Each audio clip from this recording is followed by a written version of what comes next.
Very good morning, friends. Welcome back. Okay, today we are going to continue with our economics, and very important question today we are going to consider. Okay, law of demand. Very important one. IMP mark अभी से करके रख दो आपकी notebook में. Okay, and see, before that we have studied various questions. Okay, और मैंने आपको बोला था कि जब हमने लॉ ऑफ डीएमयू पढ़ा हुआ था, okay, whenever we study any law, okay, whenever we study any law under economics, any law means any theory, any doctrine, okay, कुछ भी बोल सकते हो, then we have to consider certain things. ठीक है, कोई भी लॉ जब आप पढ़ोगे तो वहां पे क्या क्या आएगा. So there will be statement of the law first. सबसे पहले आएगा एक लॉ का स्टेटमेंट, मतलब ये लॉ एक्चुअली क्या है. ठीक है, वो एक sentence which is said by someone else. Okay, and this statement is nothing but it's a definition. आप इसे डेफिनेशन भी बोल सकते हो.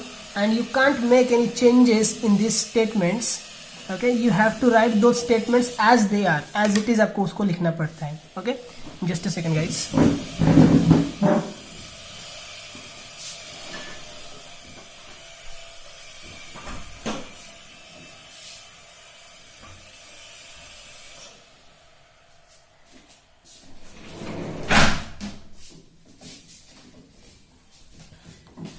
Okay, so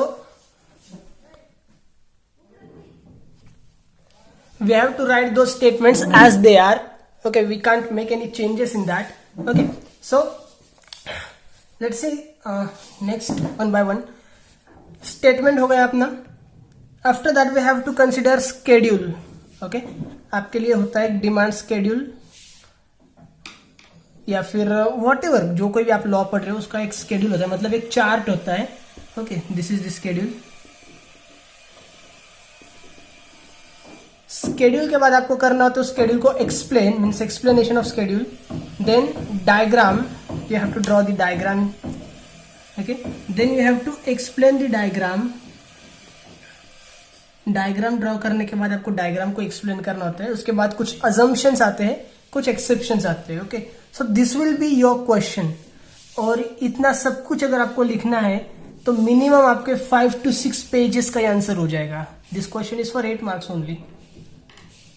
8 मार्क्स के लिए क्वेश्चन है एंड अराउंड 5 to 6 पेजेस का आपका इसका आंसर होने वाला है. Okay, so if you have to write 5 to 6 pages on that, okay, definitely you need to write very fastly, very quickly, okay, without taking any break. So let's see one by one, and definitely भले ही आपका ये question लेंदी रहेगा, answer लेंदी रहेगा, but I know you all will write that. This is very easy one. Okay, आप सब इसको लिख के आओगे, काफी आसानी से लिखोगे. That I know. Let's see one by one. Law of demand, we have studied that so many times earlier also, but not in the formal way. हमने बस कैजुअल डिस्कशन किया था. Okay, so statement of the law. What statement of law says? Statement of law says it is given by Alfred Marshall. ठीक है, this is given by Alfred Marshall. ये जो law of demand है ये हमें doctor Alfred Marshall ने दिया है. According to Alfred Marshall, other things remaining the same, larger quantity will be demanded at lower price and less at higher price.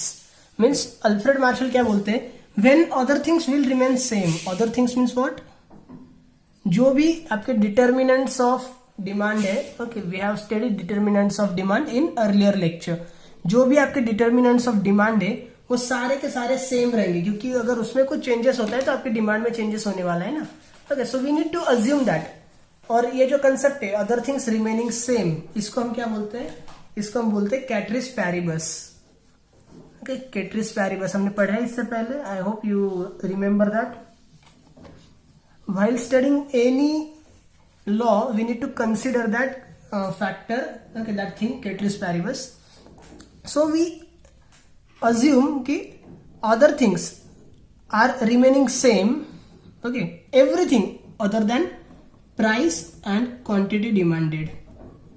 Okay, everything other than price and quantity demanded are remaining same. और जब ये सब कुछ same रहता है, मतलब person की income same है, पर्सन के लाइक्स डिसलाइक्स सब सेम है, उसमें कोई चेंजेस नहीं है, मार्केट में जो फैशन वगैरह चल रहा है वो भी सब सेम है, ठीक है, कोई भी चेंजेस नहीं हो रहा है. At that time when price of any commodity increases, demand for that commodity decreases, and when price for that commodity decreases, demand for that commodity increases. Okay, this is what, this is statement of the law. एक simple word में है, ये एक simple sentence में है, और ये statement हमने कई बार इससे पहले डिस्कस किया है. Okay, now we need to understand that statement with the help of given schedule. Okay, यहाँ पे हमें स्केड्यूल दिया है. See, when price of a commodity is ₹25. For example हम देखते हैं डिमांड फॉर कमोडिटी, हम यहाँ पे कंसिडर करेंगे वीट. ओके, वीट, राइट, गेहूं की हम बात करते हैं. You can take consider any commodity, not necessary. Okay, and any amounts, but ये जो डिफरेंस आ रहा है आपके अमाउंट्स के बीच का वो सेम होना चाहिए. ओके, बिकॉज जो आपका यहाँ पे डायग्राम बनेगा वहां पे एक स्ट्रेट लाइन आनी नेसेसरी होती है. सो see, when price of wheat was ₹25 per kg, a customer demands 1000 kgs of that, and when price is reduced to ₹20, उसने 2000 किलो का डिमांड कर दिया. फिर से प्राइस कम हो गई, 15 रुपए हो गई, तो उसने 3000 किलो का डिमांड कर दिया है. प्राइस 10 रुपए हो गई तो 4000 किलो का. And when price falls further and it is ₹5 per kg, he is demanding 5000 kgs of wheat. Okay, means as we can see, price of commodity is continuously decreasing, and as price is decreasing, demand for the commodity is increasing. बराबर है, 1000 का 2000, 2 से 3, 3 से 4, 4 से 5 हो गया ना. So this is clear with the given schedule. Okay, या फिर given chart आप बोल सकते हो. Now ये जो चीज हमने यहाँ पे बस एक पिक्चर फॉर्म में या फिर जो टेबल में लिखी थी उसी को हमें नीचे एक्सप्लेन करना होता है. Okay, so this is what explanation of schedule. मैं ये सब कुछ आपको नोट्स में दिखाऊंगा जिससे हमारा एक्सप्लेनेशन खत्म हो जाता है. ओके, लेट्स सी, तुरंत देख लेते हैं, no problem.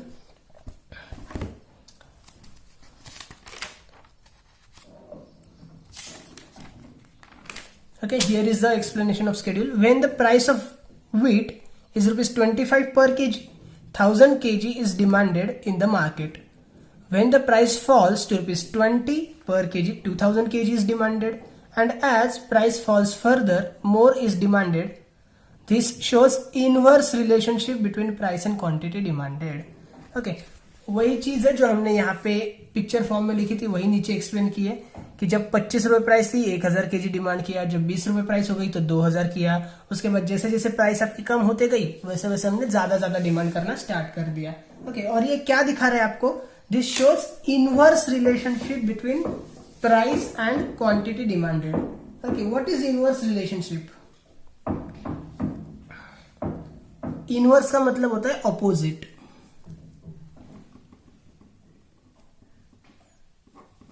Inverse means opposite. Okay, while writing the answer you can't mention the word opposite relationship. Okay, या negative relationship. You have to write this word only, inverse relationship. कुछ words ऐसे economics के अंदर जो आपको as it is same word से use करने होंगे, उसको आप ऑप्शनल वर्ड्स यूज नहीं कर सकते हो. Okay, so this shows opposite relationship ना, इनवर्स रिलेशनशिप है. How? Let's see. You can see price is going down and demand is going up. Okay, तो ये ऑपोजिट रिलेशनशिप हो गई ना. अगर प्राइस नीचे जा रहा है साथ साथ डिमांड भी अगर नीचे जा रही होती तो ये फिर डायरेक्ट रिलेशनशिप हो जाता है या फिर पॉजिटिव रिलेशनशिप हो जाती. But this is not happening. When price is going down your demand is going up. ठीक है, तो उल्टा हो रहा है. That is why we call it, this shows inverse relationship between price and demand. ये कंसेप्ट या फिर ये जो सेंटेंस है ये भी आपके लिए इंपॉर्टेंट है. Okay, you may underline that statement in your notes. Next, diagram. ये स्केड्यूल हमने ड्रॉ किया, उसके बाद उसके हमने एक छोटे से पैराग्राफ में एक्सप्लेन किया। मैं आपको पूरे के पूरे नोट स्टार्ट से एंड तक दिखाने वाला हूँ, ठीक है। उसके बाद हम डिस्कस करेंगे, एक बार हम एक क्वेश्चन समझ के लेते हैं, ओके। तो उसके बाद हमें ड्रॉ करना है डायग्राम, और उसके बाद हमें करना डायग्राम को explain, okay. So let's see first how we draw the diagram. We know this is X axis, यहाँ पे हम लिखेंगे x, this is y axis, we will write here y, okay. This is point 0, this is point 0, okay. And on x axis we consider quantity demanded, we consider quantity demanded,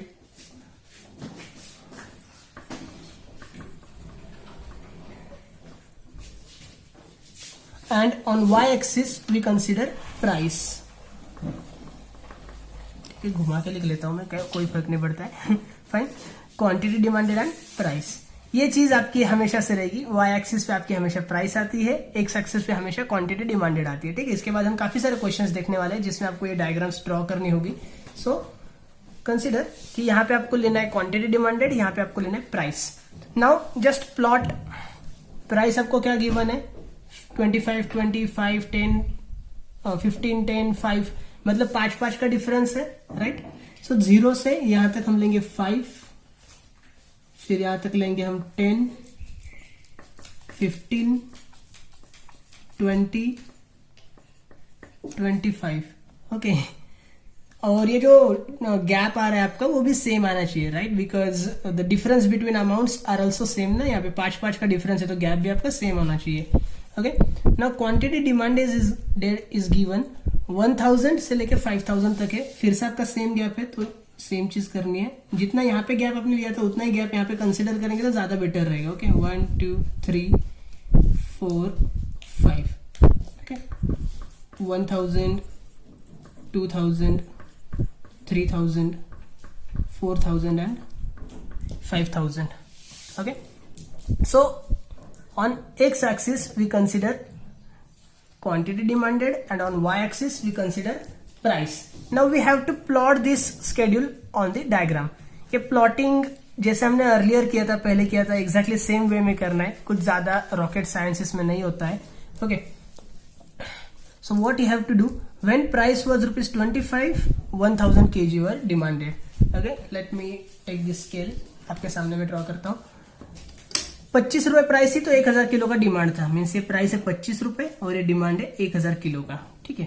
तो ये जो 1000 की line है इसको हमें ऊपर लेके जाना है 25 तक, ओके। और इसको यहां से कर देंगे ज्वाइन, ये बन गया हमारा एक first point. Then when price is fallen to ₹2000, I'm sorry, price is fallen to ₹20, 2000 kg is demanded। तो ये जो 2000 है उसको 20 तक लेके जाना है, and let's join that also। When price fallen to ₹15, 3000 kg demanded, मतलब ये जो 15 है वो आएगा आपका यहाँ पे 3000 तक, ओके। 10, 4000 से 10 से लेके आएगा आपका 4000 तक। 5, 5000, प्राइस और नहीं चाहिए 5 तो डिमांड हो गया आपका 5000 kgs, okay.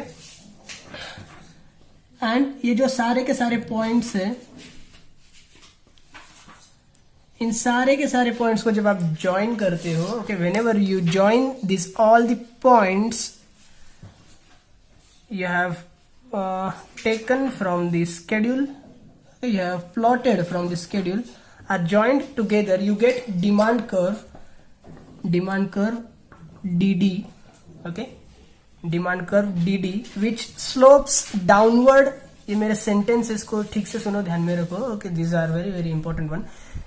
DD is the demand curve which slopes downward from left to right। ये लेफ्ट से होकर राइट तक इस तरह से डाउनवर्ड स्लोप होता है।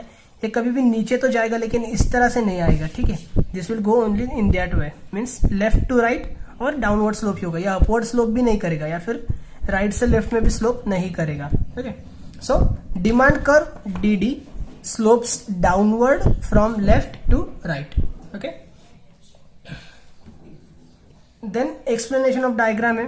ओके, सेम वे में हमने कहाँ पे क्या प्लॉट किया वगैरह वगैरह वगैरह ये चीजें गिवन है. Okay, so this also we will show you, I will show you that things. ये था हमारे लिए एक general law of demand. Okay, now see one by one. उसके बाद हमें देखना है assumptions and exceptions. Okay, so let's come to the notes. See law of demand. In simple words, law of demand shows functional relationship between price and quantity demanded. Okay, this shows functional relationship. मतलब जब कुछ होता है तो यहाँ पे हलचल मचती है, राइट. मतलब कुछ फंक्शन होता है, कुछ काम होता है तो यहाँ पे चेंजेस आते हैं, राइट. मीन्स प्राइस में अगर कुछ चेंजेस होंगे तो डिमांड में चेंजेस होंगे. बिना प्राइस में चेंजेस हुए डिमांड में चेंजेस नहीं होगा. Okay, this is what functional relationship between price and quantity demanded. It shows that demand varies inversely. Demand कैसे vary करता है? It varies inversely. Okay, inversely मतलब मैंने क्या बोला था? Opposite. Okay, with price. This means that when price falls, demand rises and vice versa. मतलब जब प्राइस आपकी कम होती है डिमांड आपकी ज्यादा होती है, and vice versa. Vice versa मतलब उसको ऑपोजिट. अगर प्राइस ज्यादा हो रही है तो डिमांड कम हो जाएगा. Okay, this law can be explained with the help of following schedule and diagram. Let me do this explained. Okay, ed लगा देते इसे. Explained with the help of following schedule and diagram. Now definition is given. Definition या फिर आप उसको statement of the law भी बोल सकते हो. Okay, statement is a definition, nothing else, because statement is also the sentence spoken by particular person and definition is also the statement spoken by particular person. Okay, so Alfred Marshall defines the law of demand as follows. Alfred Marshall क्या बोलते हैं? Other things remaining the same. Other things means price और demand, इन दोनों को छोड़ के बाकी सबको सेम रहना पड़ेगा. ठीक है, एक्चुअली होता नहीं है बट हमें फिर ये अज्यूम करना पड़ता है कि सब कुछ सेम है, बिकॉज नॉट नेसेसरी कि सारे लोगों की इनकम हमेशा सेम रहेगी, सारे लोगों की चॉइसेस हमेशा सेम रहेगी. This never happens, right. But we need to consider that other things remaining the same. A larger quantity will be demanded at lower price and less at higher price. जब price आपकी low रहेगी तो ज्यादा demand होगा, और जब price आपकी कम रहेगी तो ज्यादा हो जाएगी तो कम डिमांड होगा. Okay, after that we have written the schedule. Demand schedule हमने यहाँ पे ड्रॉ किया. ठीक है, यहाँ पे आप लाइंस वगैरह ड्रॉ करके करोगे तो ज्यादा बेटर रहेगा. फाइन, चार्ट बनाना है इसको in short. Then schedule is explained when the price of wheat is ₹25 per kg, 1000 kg is demanded in the market. When the price falls to ₹20 per kg, 2000 kg is demanded, and as price falls further, more is demanded. This shows the inverse relationship between price and quantity demanded. ठीक है, ये हमने पढ़ लिया है already. उसके बाद हमने यहाँ पे ड्रॉ किया है diagram. Okay, you can see the diagram. यहाँ पे अगर कुछ विजिबल नहीं होगा क्योंकि ये मेरी काफी पुरानी नोटबुक है. ओके, तो मैं आपको बता देता हूँ. Here you can C O point है, ये X है, ये Y है. ओके, 1000, 2000, 3, 4, 5, 6, 7, 8, इस तरह से मैंने लिया है. Now we need only till 5000, but हम आगे लिख के रख सकते हैं, no problem. Here we consider quantity demanded, here we consider price. Okay, now 5, 10, 15, 20, 25, 30, 35, 40, ये क्या है हमारी price. Okay, and Venn diagram is made, DD is the demand curve, और ये जो फिर है ABCD, here should be E also, right. 5 points है ना, तो पांचवा भी नाम होना चाहिए. ABCDE, ये पॉइंट्स हमने प्लॉट किए हैं from the schedule. Okay, DD is the demand curve. ये जो डिमांड कर रहे हैं A पॉइंट से भी थोड़ा ऊपर तक लेना है हमें, और E पॉइंट से भी थोड़ा नीचे तक लेना है. ठीक है, exactly accurately point to point ही बस इसे हमें नहीं करना है, क्योंकि वो और भी चेंजेस दिखाता है. नॉट नेसेसरी कि जितना हमने लिया है उतना ही चेंजेस होता है. Okay, now explanation of diagram is given. See, on X axis we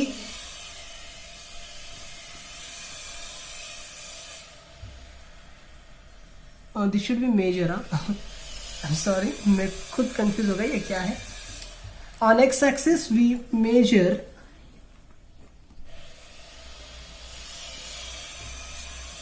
On x axis we measure quantity demanded and on y axis we measure price.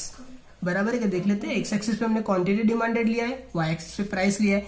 Means सी ये जो explanation of schedule and explanation of diagram है, ये आपको learn नहीं करना है कुछ भी. ठीक है, आपने ऊपर जो स्केड्यूल बनाया है ना, बस उसी को आपको एक सेंटेंस में लिखना है. जो भी डायग्राम आपने यहाँ पे बनाया उसको भी आपको सिर्फ एक सेंटेंस में लिखना है. ओके, तो आपको इसमें कुछ लर्निंग की जरूरत नहीं है. The only thing you need to do is, जो भी आपने ऊपर ड्रॉ किया अपने लैंग्वेज में, बस उसको सेंटेंस के रूप में उतारो नीचे बस. Okay, nothing else. DD is the demand curve which slopes downward from left to right. See, DD is the demand curve and it slopes downward from left to right,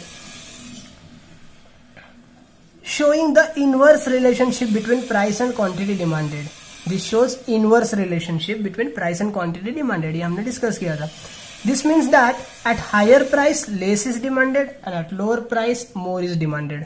मतलब जब higher price थी, देखिए हमने इतना ही demand किया था, जैसे जैसे प्राइस नीचे आई हमने डिमांड बढ़ा दी. Okay, hence demand slopes downward from left to right, for it is said to have a negative slope. तो इसी वजह से ये आपका लेफ्ट टू राइट स्लोप होता है, वो भी डाउनवर्ड स्लोप होता है, और इसी को हम बोलते हैं नेगेटिव स्लोप.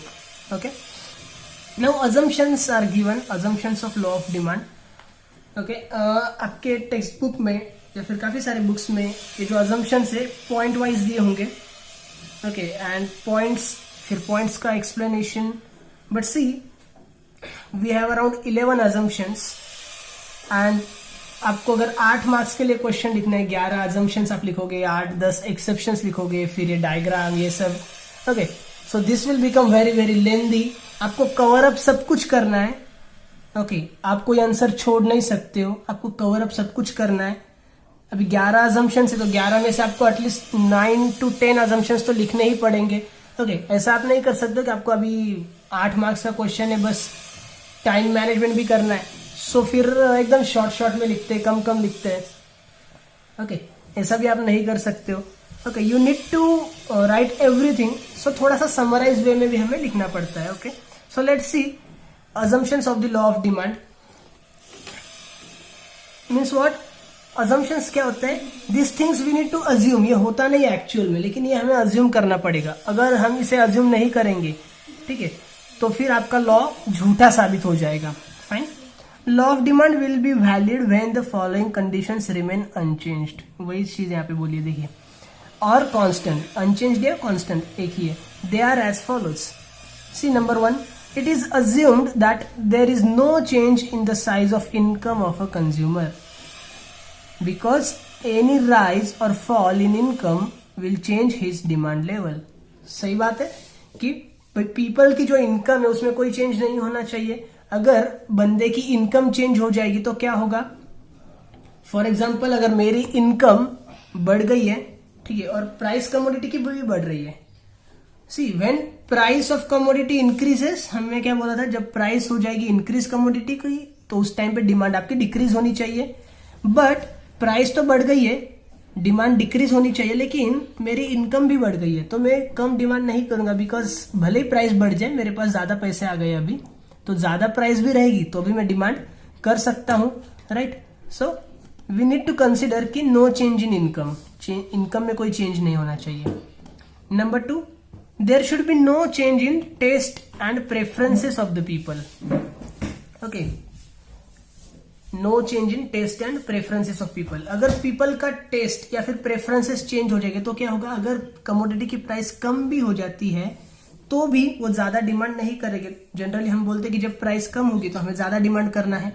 बट अगर अचानक से मेरा टेस्ट या फिर प्रेफरेंस चेंज हो गया, I don't want to eat that particular food, ठीक है, मैंने रोटी खाना छोड़ दिया है, I don't demand wheat now, तो वीट आप मुझे फ्री में भी दोगे तो भी मैं नहीं लेने वाला हूं आपसे.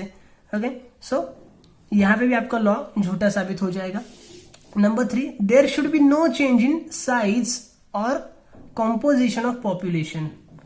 पॉपुलेशन में भी कोई चेंज नहीं होना चाहिए. Okay, see this you can see, ये सब कुछ अलग से नहीं है, ये सब के सब डिटर्मिनेंट्स ऑफ डिमांड है, ठीक है, जिसको हमें अज्यूम करना है कि ये सब कांस्टेंट रहते हैं. There should be no change in size और कॉम्पोजिशन ऑफ पॉपुलेशन। पॉपुलेशन में भी चेंज नहीं होना चाहिए। अगर चेंज होता है तो क्या हो जाएगा, अगर पॉपुलेशन आपकी ज्यादा हो जाएगी तो लोग ज्यादा डिमांड करेंगे, प्राइस की चिंता नहीं करेंगे, ठीक है। पॉपुलेशन कम हो जाएगी तो कितनी भी प्राइस कम हो जाने दो, ज्यादा डिमांड करके क्या करेंगे, राइट। अगर वो प्रोडक्ट उन्हें यूज ही नहीं करना है, ओके, या फिर उतनी नीड ही उनको नहीं बचेगी, तो फिर वो ज्यादा डिमांड क्यों करेंगे। There should be no change in size और कॉम्पोजिशन ऑफ पॉपुलेशन, ये हो गया हमारा।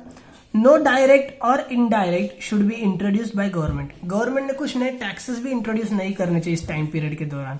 व्हाट विल हैपन, अगर गवर्नमेंट कोई टैक्सेस इंट्रोड्यूस करता है, ठीक है, तो क्या हो जाएगा, लोगों को ज्यादा टैक्स पे करना पड़ेगा। नया टैक्स आने की वजह से ज्यादा टैक्सेस पे करेंगे तो उनकी इनकम कम हो जाएगी, उनकी परचेसिंग पावर कम हो जाएगी, ठीक है। तो ऐसे में अगर प्राइस भी कमोडिटी की थोड़ी बहुत कम हो जाती है तो भी वो ज्यादा डिमांड नहीं करेंगे, जितना पहले डिमांड कर रहे थे उतना ही करेंगे, okay, because they will not have more money in their hand, right.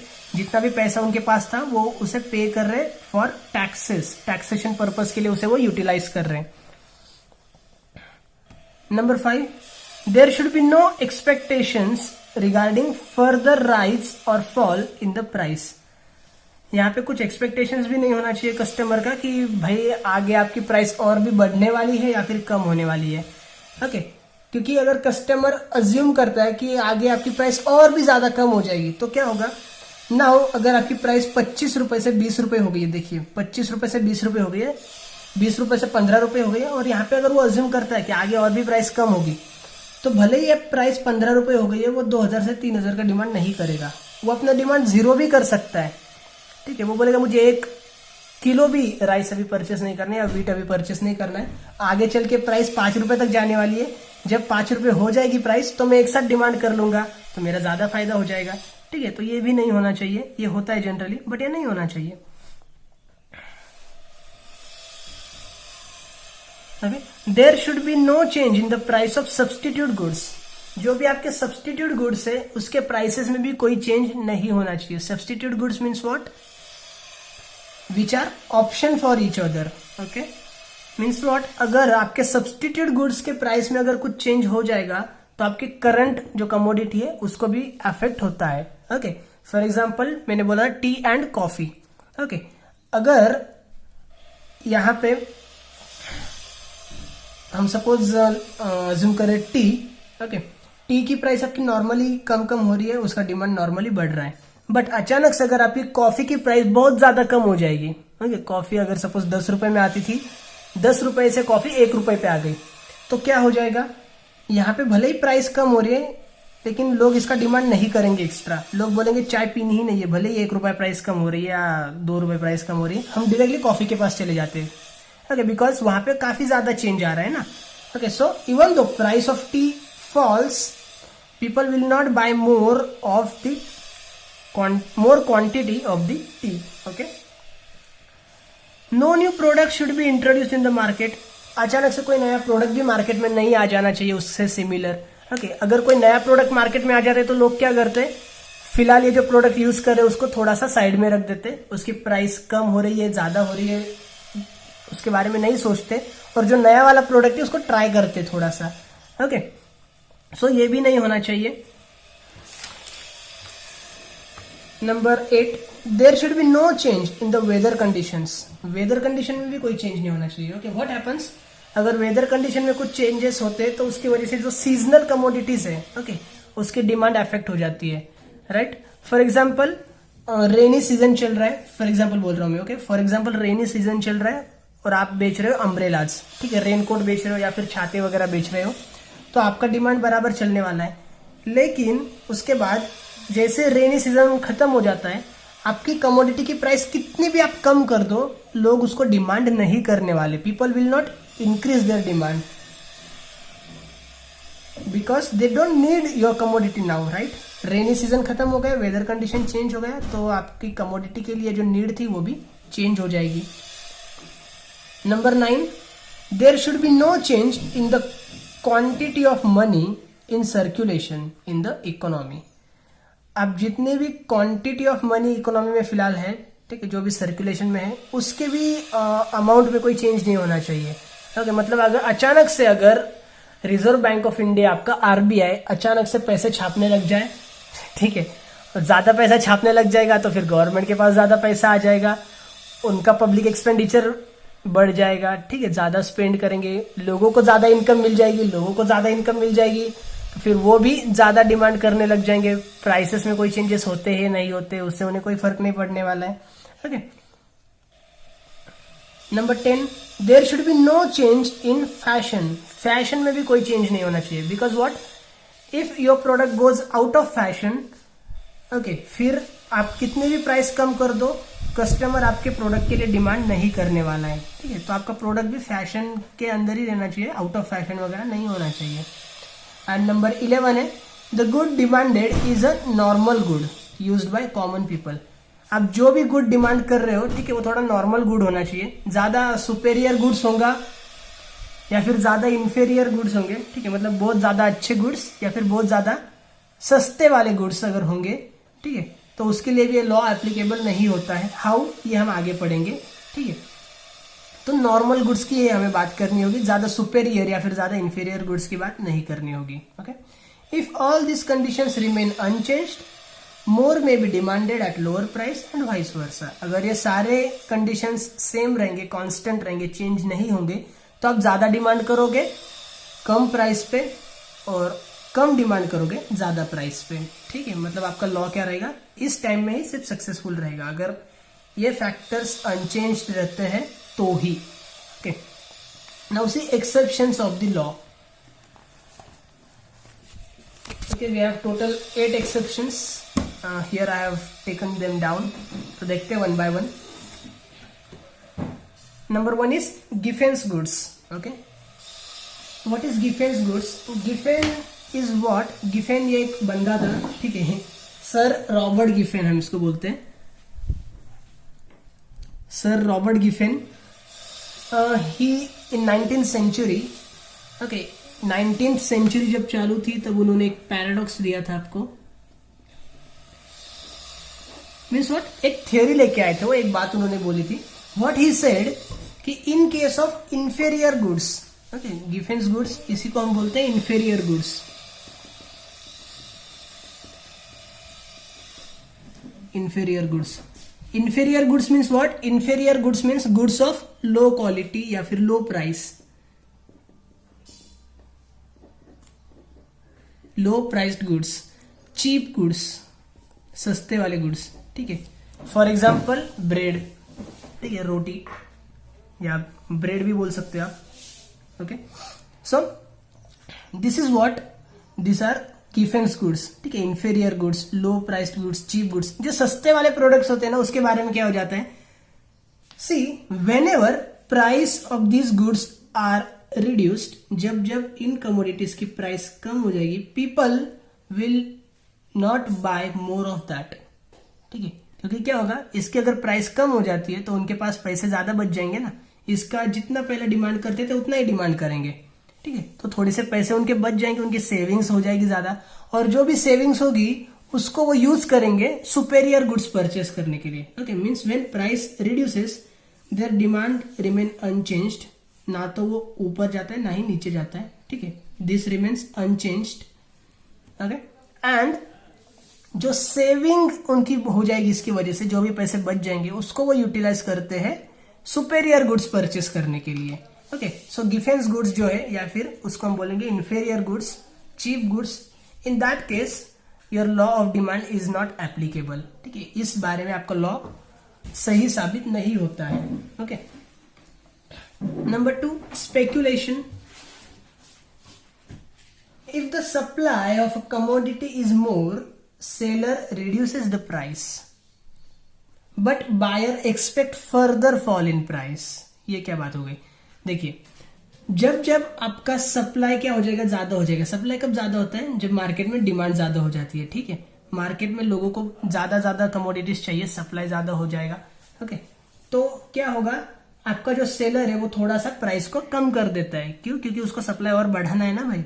अगर आप प्राइस बढ़ा दोगे तो क्या हो जाएगा, डिमांड कम हो जाएगी मार्केट में, ठीक है, तो आप क्या करते हो, आप प्राइस थोड़ा सा कम करते हो। प्राइस अगर थोड़ी सी कम हो जाती है तो लोग क्या करेंगे, ज्यादा डिमांड करेंगे ना, मतलब आपका सप्लाई बढ़ना चाहिए, इसलिए आप प्राइस को कम करते हो। सप्लाई बढ़ाने के लिए जब आप प्राइस को कम करते हो तो उस टाइम पे कस्टमर अज्यूम करता है कि थोड़ा और प्राइस कम हो जाएगी, ठीक है। मीन्स उसने देखा 25 से 20 रुपए हो गई, कल 25 थी आज 20 रुपए हो गई, उसके बाद 15 रुपए हो गई, तो वो क्या बोलेगा, अबे प्राइस कम हो रही है, थोड़ा रुको, ठीक है। थोड़ा सा रुकते हैं, जब ये प्राइस 10 रुपए 5 रुपए तक आएगी, ओके, तब हम ज्यादा डिमांड करेंगे। Means in that cases when customer assumes that further fall in price, कि आगे चल के आपका और भी प्राइस में फॉल होने वाला है, प्राइस कम होने वाली है, तो अगर उस टाइम पे प्राइस कम होगी तो उस टाइम पे मैं डिमांड ज्यादा करूंगा। फिलहाल मैं एक भी यूनिट का डिमांड नहीं करता हूं, ठीक है। अभी मैं कर देता हूं 0 डिमांड, तो ये क्या हो गया आपके लिए, एक्सेप्शन हो गया ना, क्योंकि आपकी डिमांड तो इंक्रीज होनी चाहिए थी, बट इंक्रीज होने की बजाय आपकी डिमांड 0 हो जाती है, okay. So in that case also law of demand is not applicable. Prestige goods, Prestige goods means जो सुपेरियर गुड्स होते हैं, ठीक है, या फिर कॉस्टली कमोडिटीज जो होती है, for example gold, silver, jewellery, diamond, ठीक है, ये सब चीजें जो भी कॉस्टली कमोडिटीज होती है, in that case also law of demand is not applicable. Generally what happens, generally rich people purchase more of those commodities when their prices are high. ये क्या बात हो गई, देखिए जब प्राइस है, फॉर एग्जांपल गोल्ड लेते हैं हम, ठीक है, गोल्ड की बात करते हैं, गोल्ड की बात करते हैं, and there are 2 ladies, okay, Mrs A and Mrs B, ये दोनों फ्रेंड्स हैं, Mrs A and Mrs B दोनों फ्रेंड्स हैं, और लाइक ऑल अदर लेडीज, ठीक है, ये दोनों भी एक दूसरे पे काफी जलते हैं, they are also jealous of each other, okay. And what happened, ये जो गोल्ड है ना, गोल्ड की प्राइस थी ₹20,000 पर केजी, ठीक है, काफी कम हो गई, केजी नहीं सॉरी, तोला 10 ग्राम्स, ओके।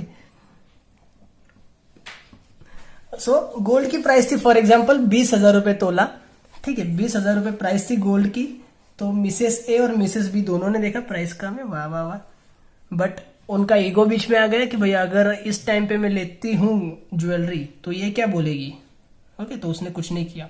जब ये प्राइस 20,000 रुपए से 30,000 रुपए हो गई, 30,000 से अभी ये 35,000 पे आ गई, ठीक है, तो नॉर्मल प्राइस जनरली होते हैं 30,000 से लेके 32,000 तक, बट अभी ये 35,000 पे हो गई, प्राइस ज्यादा हो गई है, ओके। तो क्या होना चाहिए, प्राइस जब आपकी ज्यादा हो रही है तो डिमांड कम होनी चाहिए ना, बट ये डिमांड कम नहीं होती है। ये मिसेस ए क्या बोलती है, now I want to purchase jewellery because I want to create expression, ठीक है, मुझे एक मेरा इमेज क्रिएट करनी है, मुझे एक एक्सप्रेशन क्रिएट करना है इन फ्रंट ऑफ सोसाइटी। ये मिसेस बी जो मेरी फ्रेंड है उसको दिखाना है मुझे, देख इतनी प्राइस हो गई गोल्ड की, फिर भी मैंने कैसे ज्वेलरी परचेस की है, राइट, ओके।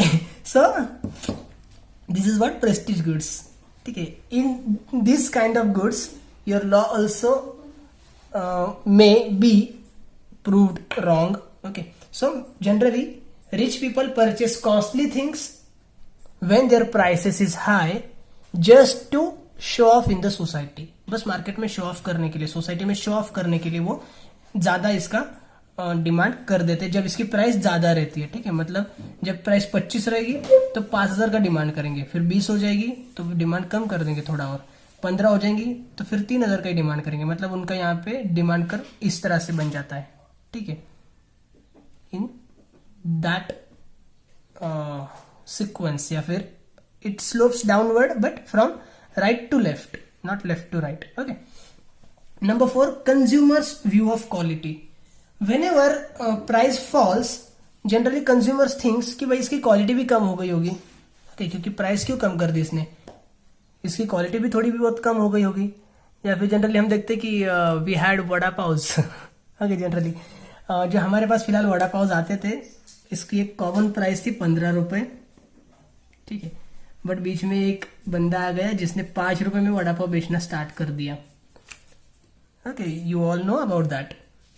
5 रुपए में उसने वड़ा पाव बेचना स्टार्ट कर दिया, तो इससे क्या हो गया कि स्टार्टिंग में तो उसके पास बहुत सारे कस्टमर्स गए, लेकिन फिर हमने एक थिंग देखी, एक चीज हमने देखी, नोटिस की कि वो जो रॉ मटेरियल्स वगैरह यूज करता था वो काफी चीप क्वालिटी का यूज करता था, सस्ता वाला यूज करता था। डेफिनेटली सीधी सी बात है भाई, जिस चीज को बनाने के लिए पहले 10-12 रुपए लगते थे और 15 रुपए में उसको बेचा जाता था, अगर वो चीज 5 रुपए में बेचनी है मतलब उसको 4-4.5 रुपए में वो बनानी पड़ेगी। ठीक है, तो अगर इतने सस्ते में प्रोडक्शन करना है तो फिर थोड़ा बहुत वो लो क्वालिटी मटेरियल यूज कर सकता है।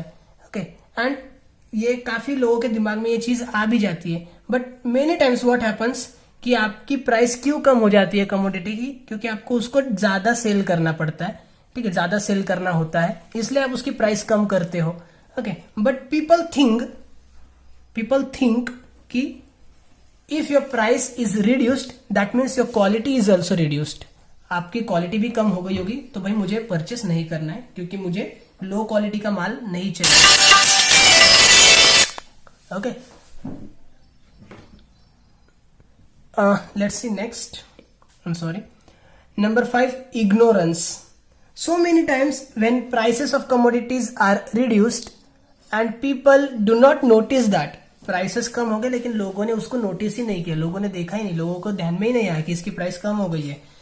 ओके, तो क्या होगा, प्राइस भले ही आपकी कम हो जाती है लेकिन उनका डिमांड यहाँ पे ही अड़ा रहेगा। ठीक है, उनको पता ही नहीं है ना कि प्राइस कम हो गई है। ओके, तो उनकी जो डिमांड पहले थी उतनी ही रहेगी। Number 6, quality. So many times when prices of commodities are increased, ठीक है, प्राइसेस अगर आपकी ज्यादा हो गई है तो इस टाइम में क्या होना चाहिए, डिमांड आपका कम हो जाना चाहिए। बट अगर प्राइस आपकी इंक्रीज हो रही है and people are aware of that, तो वो क्या करेंगे, आपकी डिमांड जितनी थी उतनी ही रखेंगे, उसको वो पीछे लेके नहीं आएंगे।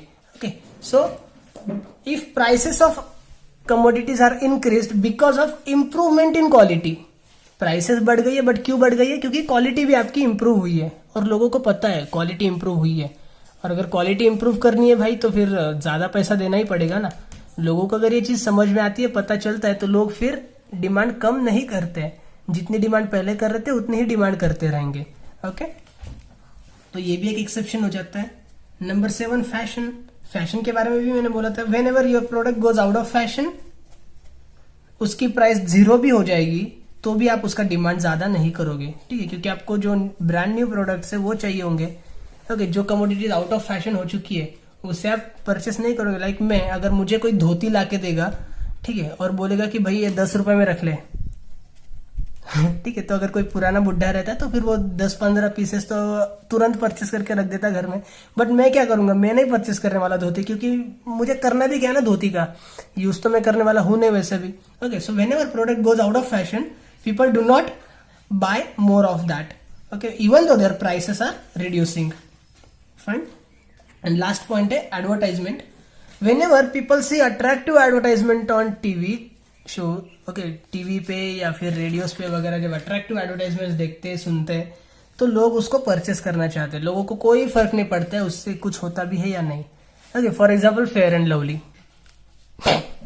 Okay, fair and lovely, this is African product, और फेयर एंड लवली दावा करता है कि इसको अगर आप यूज करते हो तो so you will become fair and you will look lovely. Okay, आप गोरे बन जाओगे, अच्छे दिखोगे, ऐसे वैसे। बट अफ्रीकन प्रोडक्ट है, अगर इतना सक्सेसफुल प्रोडक्ट वो है, अगर इतना अच्छा प्रोडक्ट है, तो अफ्रीकन लोग क्यों इतने काले हैं?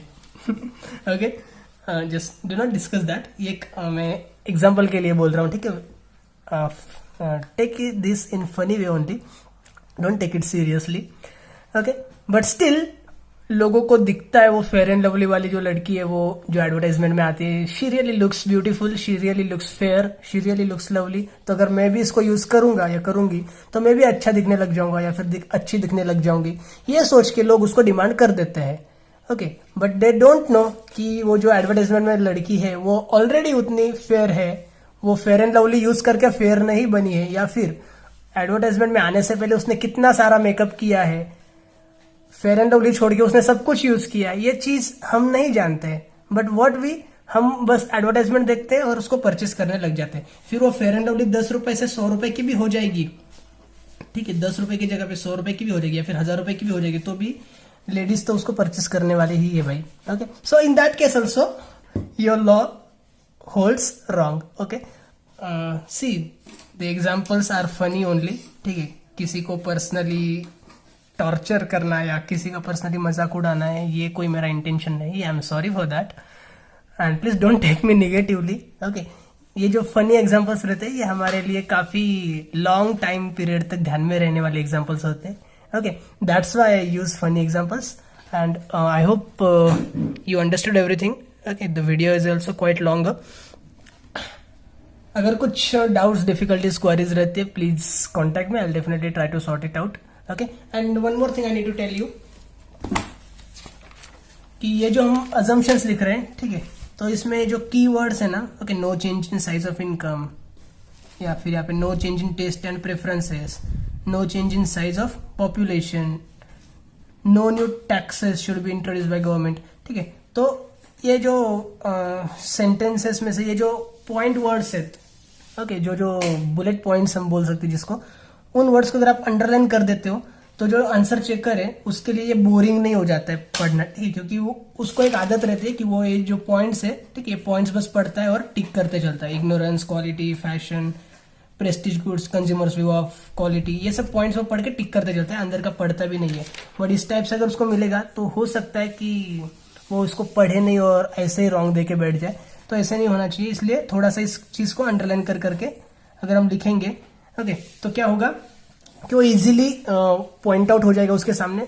अनदर थिंग कि आप भी जब ये आंसर रिवाइज करोगे, पढ़ोगे, तो ये सब सेंटेंसेस आपको पूरा पूरा पढ़ने की जरूरत नहीं है, इमीडिएटली आपको दिख जाएगा, ठीक है, ये सब चीजें, और वो रिकॉल होने के लिए भी इजी हो जाएगी। Fine, thank you so much. फिर भी कोई डाउट्स है, डिफिकल्टीज है, कुछ क्वेरीज है, कॉन्टेक्ट में, I will definitely try to sort it out. Okay, thank you so much.